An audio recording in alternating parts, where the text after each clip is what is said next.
사도 바울은 육체가 편치 못하고 사방으로 환난을 당하여 밖으로는 다툼이요 안으로는 두려운 상태에 있다고 말씀하고 있습니다. 육체뿐만 아니라 이 내면 속에 마음으로 바울이 성령 충만하고 정말 누구보다도 뜨겁게 복음을 전했던 사도 바울이 내면 속에 이 근심이 있으십니다. 인간에게 근심이 있는데 근심이 두 종류가 있습니다. 두 가지가 있습니다. 하나는 바울이 말씀하신 대로 어떤 근심입니까? 하나님의 뜻, 하나님의 뜻대로 하는 근심. 또 하나는 세상 근심입니다. 그래서 이 하나님의 뜻에 따르는 근심은 하나님의 하나님의 뜻에 맞는 그런 근심을 하고 싶은데 잘 안 되지 않습니까? 세상 근심은 안 배워도 본능적으로 근심이 충만해집니다. 오늘 하루도 살아가면서 근심으로 살아갔는데 세상에 퇴근 후에 또 집에 가서 또 밤낮 쉬지 못하고 또 근심이 계속 이어집니다. 그래서 전도서도 말씀하고 있죠. 일평생에 사람이 한평생 살아가면서 근심하며 수고하는 것이 무엇뿐이다? 슬픔뿐이다. 사람이 해 아래에서 행하는 모든 수고와 오늘 수고들 많이 하셨죠? 아침부터 모든 수고와 마음으로 예를 많이 썼었죠. 애쓰는 것이 무슨 소득이 있으라. 일평생에 근심하며 수고하는 것이 슬픔뿐이랍니다. 그의 마음이 밤에도 쉬지 못한답니다. 인생을 살아보니까 참 성경대로 이루어져 가는 거 보면 참 놀랍고 놀랍습니다. 워낙 근심하는 것이 체질화되어서 별로 놀라지도 않습니다. 낮에만 근심하면 되는데 또 밤에도 이어진답니다. 고민, 슬픔, 낙심, 근심. 그래서 사람이 태어난 이유는 고난받기 위해서 태어났다 했죠. 그런데 우리가 예수님을 만나기 전에는 전과 지금하고 근심도 그렇고 고난도 그렇고 이제 이렇게 두 종류로 이제 나눠집니다. 그리스도를 만나기 전에는 세상 근심만 가지고 살아갔습니다. 그리스도를 만나기 전에는 육체의 고난을 받되 죄 때문에 고난받을 때가 많았습니다. 그래서 성경은 베드로 사도 뭐랍니까? 죄가 해서 매를 맞으면 무슨 상이 있으려 합니다. 의를 행함으로 하나님을 기쁘시게 함으로 매를 맞고 고난을 받으면 상급이 되는 것입니다. 칭찬이 되는 것입니다. 그래서 주님을 만나고 난 이후부터는 이제 영적 수준이 세상 사람하고는 이제 다르죠. 근심을 하되 누구를 기쁘시게 무조건 근심하면 하나님이 기뻐하신다. 그것이 아니라 누구의 뜻대로? 하나님의 뜻대로 행할 때, 근심할 때, 그 근심이 뭐에 이르는 된다? 구원에 이르는, 구원에 이른답니다. 참 놀라운 일이죠. 이 비밀을 깨닫는 은혜가 있기를 원합니다. 지혜와 계시의 영이 여러분에게 임하기를 축복합니다. 이제 하나님의 뜻대로 근심하면 하나님께서 기뻐하십니다. 전에는 신앙생활 뜨겁게 아멘, 아멘. 누가 앞에 나와서 찬양 인도도 그렇고 부흥 강사가 목사님께서 설교를 하실 때도 그렇고 아멘, 아멘 하고 은혜 받고 그저 교회 와 있는 것이 은혜가 되고 기대온 자리에 앉아 있는 것이 정말 감사하고 은혜가 되고 눈물이 나고 이랬는데 어느덧 세월이 지나서 신앙생활 1년, 2년, 10년, 20년, 30년 지나니까 눈물이 없습니다. 감사가 없습니다. 은혜가 없습니다. 하나님을 바라보고 그분의 은혜만을 사모하고 간절히 믿고 나아갔었는데 어느 날부터 하나님의 은혜가 내 가슴 속에서 떨어져 나가는 것을 발견하게 됩니다. 왜 내가 찬양을 해도 그렇고 설교를 해도 그렇고 은혜가 안 될까? 옛날에는 전도 많이 했는데 왜 지금은 전도를 못할까? 하나님의 은혜가 점점 고갈되어져 가고 있다는 것이죠. 여러분 가슴속에 하나님의 은혜로 채워지길 축복합니다. 은혜를 받아야 됩니다.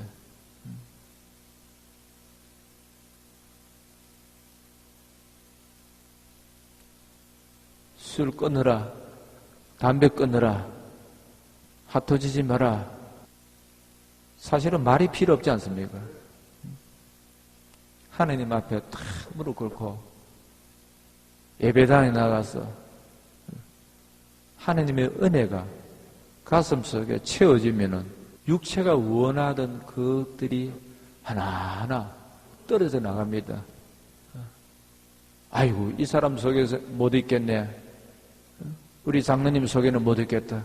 우리 권사님 속에는 못 있겠다. 우리 지사님 속에는 못 있겠다.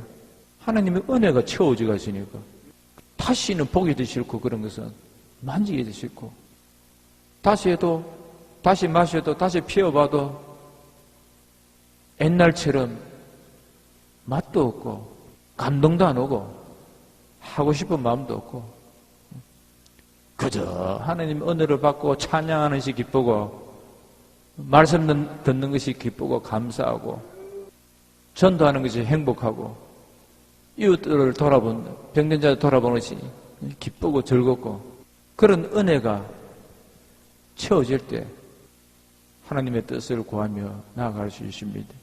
근데 어느 날부터 이것들이 하나하나 내 몸에서 내 마음 밭에서 하나하나 이제 고갈되어 가면서 이제 메말라 갑니다.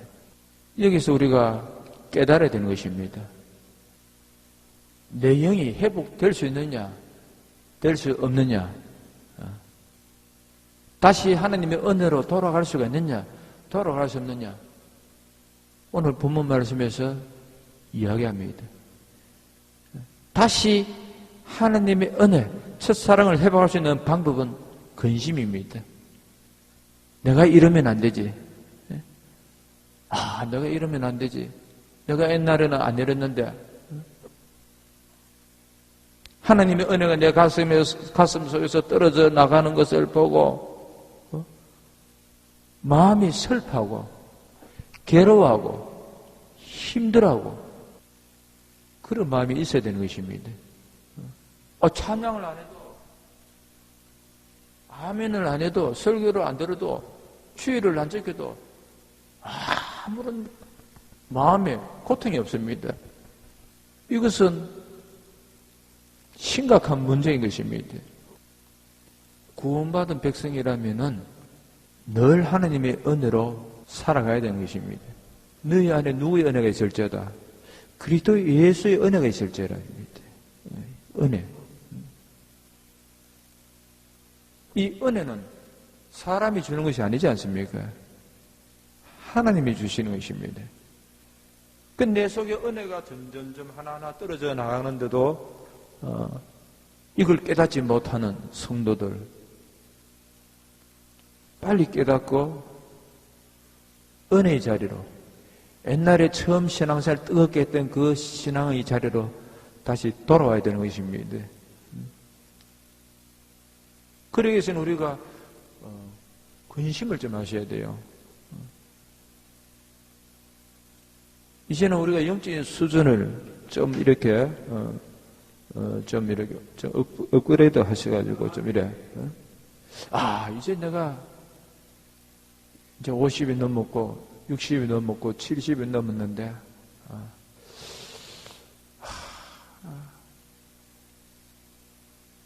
유한 근심하는 거, 하나님을 위해서 하나님을 기쁘시게 하는 근심을 하며 살아가고자 하는 그런 어떤 그 각오가 필요합니다. 결단하시기 바랍니다. 바울은 이러한 근심이 바로 회개합니다. 회개, 구원에 이르는 회개라고 이야기를 합니다. 하나님의 뜻대로 하는 이 근심은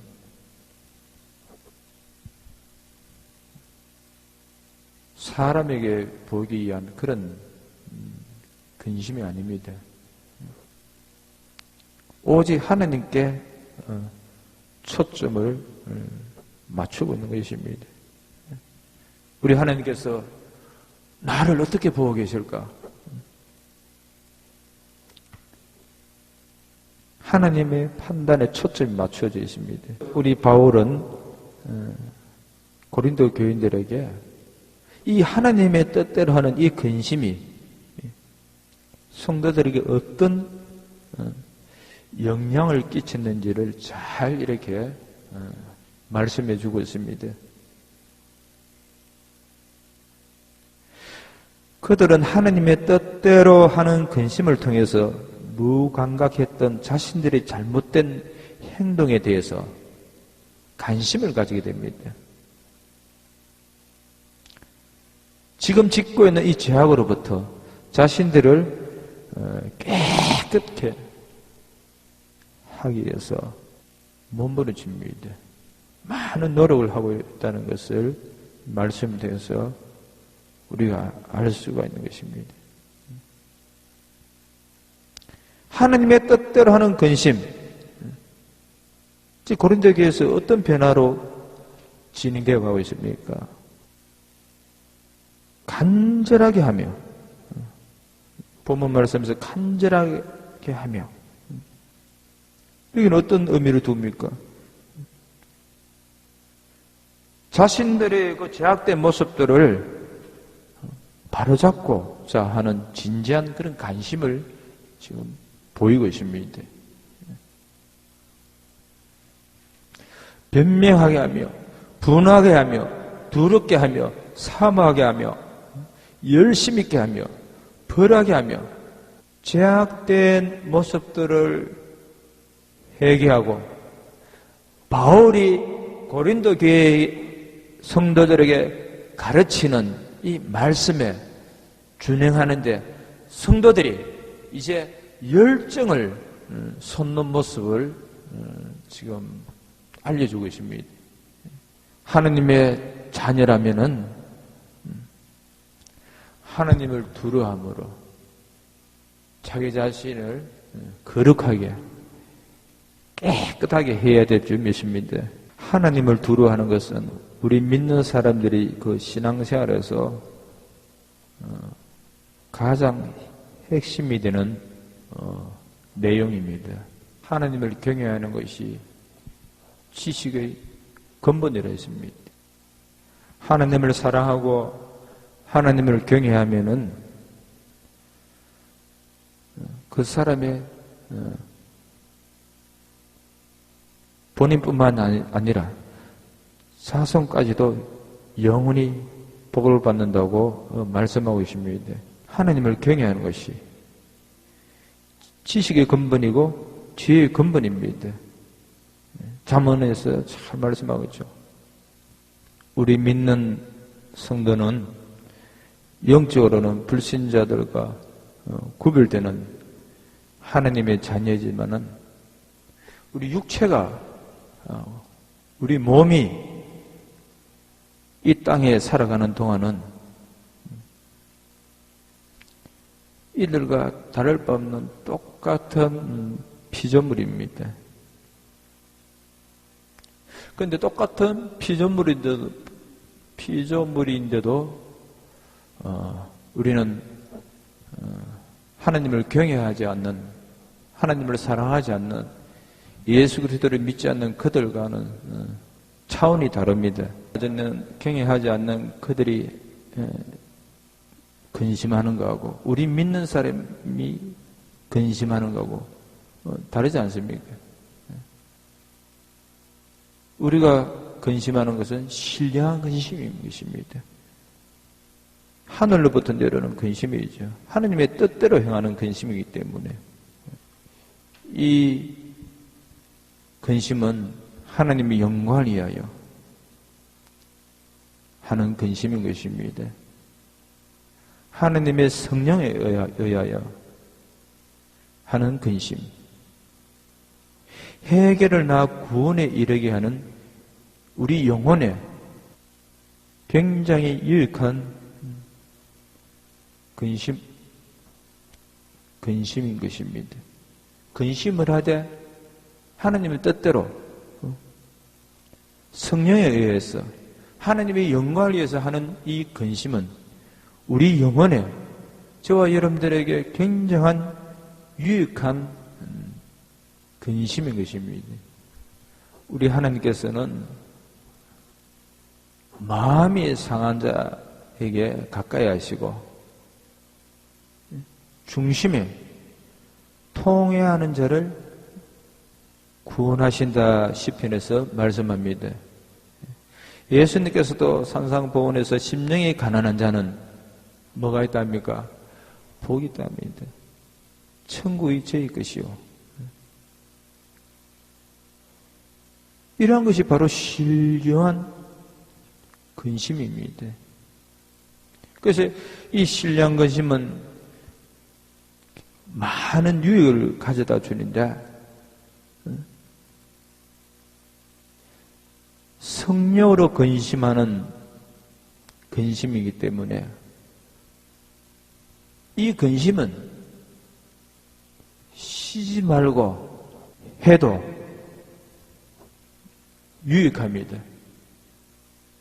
별로 반응이 없으신데 왜 그러십니까? 이 육체를 가지고 늘 세상 근심을 하다 보니까 이 신령 근심을 평소에 잘 안 하고 살아왔으니까 얼마나 유익한 것을 맛을 아직 안 봤으니까 그러다 보니까 이런 설교를 해도 요즘 성도들은 별 반응이 없습니다. 아니 우리요 장년동은 좀 괜찮습니다. 그래도 우리 이 동네는 좀 괜찮은데 저 해운대 쪽에 가면 좀 그렇습니다. 신령한 그 근심이 없으면 오히려 신앙에 손해가 됩니다. 신령한 근심은 나로 하여금 많은 변화를 가져오게 합니다. 이런 근심을 가지고 이런 신령한 근심, 하는 뜻대로 하는 근심을 가지고 나아가면은 누구 앞에서도 두려움이 없는 것입니다. 누구를 만나든지 담대할 수가 있어요. 누구 앞에든지 담대하게 나아갈 수 있는 용기와 믿음을 주게 되는 것입니다.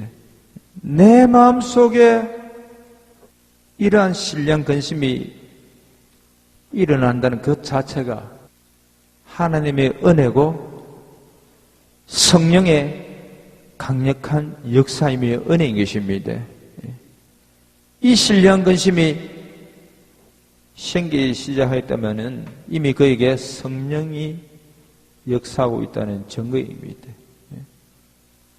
신령 근심, 하나님의 뜻대로 하는 근심, 우리는 날마다 성령 하나님의 그 인도하심을 따라가야 되는 것입니다. 그러면 놀라운 체험을 하게 됩니다. 신령 근심. 얼마나 유익한지 모릅니다. 이런 신령 근심은 하나님 뜻대로 행하는 근심은 무엇을 낳는다 하십니까? 구원에 이르는 회개를 낳는다 말씀합니다. 회개가 나옵니다. 회개. 이 회개는 마침내 구원을 낳는다는 거죠. 그래서 성경 우리가 구약 성경에서 이러한 인물들을 우리가 볼 수 있지 않습니까? 다윗이 하나님 앞에 범죄합니다. 선지자 누굽니까? 선지자 나단을 통해서 무엇을 듣습니까? 책망을 듣습니다. 하나님께서 나단 선지자를 다윗 왕이 이제 만나게 해서 책망을 듣게 하죠. 근데 듣고 다윗이 기뻐했습니까? 근심했습니까? 근심했습니다. 선지자의 말을 무시해버리고 내가 왕인데 감히 나에게 책망을 하다니. 다윗 왕이 그러하지 않냐고 근심했답니다. 사무엘하 12장에서 말씀하겠죠. 또 베드로는 신약 성경에 나오는 베드로는 주님을 그렇게 사랑하고 따라다녔는데 예수님이 붙들려 가니까 베드로에게도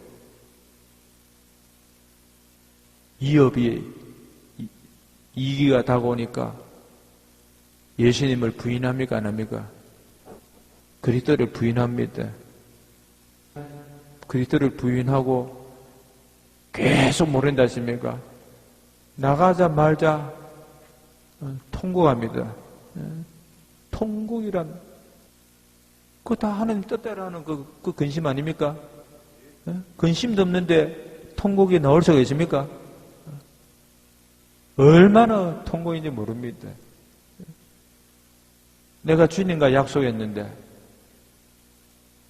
죽는 데까지 내가 따라가겠다. 함께 죽겠다. 끝까지 나는 완주하겠다. 부인해버립니다.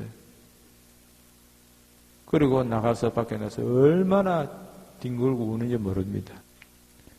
그게 바로 구원에 이르는 회개의 역사입니다. 그런 은혜가 우리 민들레교회 성도님 가슴속에 있기를 바랍니다. 그러한 성도가 복 있는 것입니다.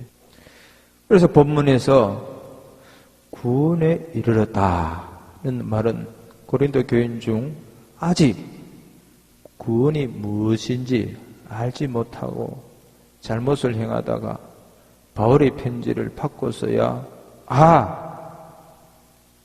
회개가 진정한 회개가 어떤 것인지 하고 구원을 체험한 것임을 이 말씀에서 잘 묘사하고 있습니다. 다윗 왕도 내게 무슨 악한 행위가 있나 보시고 나를 영원한 길로 인도하소서. 신령한 근심. 다윗 왕이 고백한 것처럼 내 행위가 무슨 악한 행위가 있나 보시고, 그러면 우리도 믿음의 선진들, 믿음의 조상들의 그 신앙을 본받아야 되겠죠. 맞습니까? 하나님, 내 행위를 보시고 나에게 어떤 악한 행위가 있으면 주님, 회개하는 구원이 이룰 수 있는 회개의 열매를 맺을 수 있도록 도와달라고 기도를 하셔야 됩니다. 기도를 하셔야 돼요. 죄를 지으시면, 하나님 말씀에 불순종하시면, 내가 악하게 살았으면 근심이 있어야 됩니다. 그런 사람이 양심이 살아있는 거 아닙니까? 근심이 있어야 됩니다. 죄를 지었는데도 근심이 없어.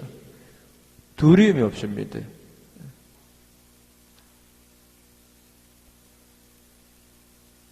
두려움이 있으면 죄를 지을 수가 없습니다. 그럼 이왕 죄를 지었는 거 어떡합니까? 그러면 근심을 하나님 앞에 무릎 꿇고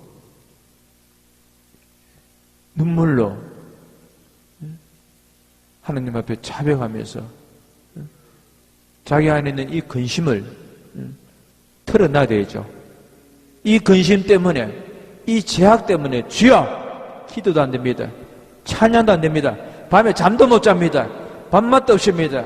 직장생활도 엉망입니다. 하나님, 도와주시옵소서. 내가 잘못했습니다. 잘못했습니다 하기 전에 내 속에서, 내 마음 속에서, 가슴 속에서 근심이 먼저 일어나야 되죠. 그럴 때 회개의 역사가 일어나지 않습니까? 그래, 이제 너가 잘못했다고, 너 행위 악한 모습을 이제 발견했구나 하고 주님이, 그래, 내가 너를 사랑한다. 내가 너의 죄를 용서해 주기 위해서 내 아들 그리스도 예수를 너에게 보내주었다. 그리스도께로 가라. 할렐루야. 그리스도께로. 우리가 죄를 범했으면 주님의 십자가 보혈 앞에 나가야 됩니다. 주님 앞에 나가면 모든 죄를 다 씻어 주시고, 이제 남은 생에 잘못된 근심이 아니라, 세상 근심을 가지고 살아갈 것이 아니라, 이제는 하느님의 뜻대로 행하는 근심을 가지고 하늘의 신령한 이 복을 누리면서 살아가는 성도가 될 줄 믿습니다. 무엇을 먹을까 무엇을 마실까 염려하지 말라지 않습니까? 너희는 먼저 그의 나라와 그 의를 구하랍니다. 이와 같이 근심도 마찬가지입니다. 세상 근심을 가지고 살아가지 말라. 내일은 내일 염려하고 한날 괴로우면 오늘만 족하다.